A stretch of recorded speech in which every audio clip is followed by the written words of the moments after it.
Hi there. This is going to be very quick with just some information that I think is real important.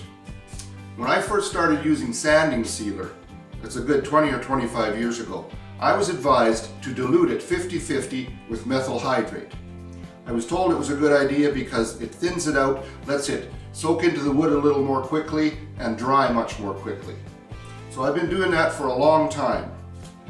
Now, recently I did a turning where I said that I was using this methyl hydrate and then later talked about the fact that I was using a food safe finish. And Bert asked me, why are you worried about a food safe finish if you're using something that's toxic? Well, I was told it would gas off quickly and all the toxic chemicals would gas off with it and there would be no problem. But I decided after Bert asked me that, I should check that out, see how valid it was. So I asked a chemist, and I may seem a little biased because I think this guy is a great chemist. He's my son, but he does know what he's talking about. And he told me he would not recommend methyl hydrate, that he would recommend going with ethanol. And here I can get ethanol in the liquor store. It's called Everclear. So I've mixed up a new batch. That's what I'll be using from now on.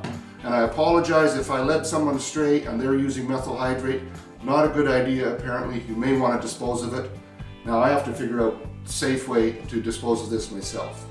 So again, I'm sorry if I led you astray. I hope you'll go with this instead. And that's all I got to say on that subject. So thank you for joining me. I hope this helped in some way.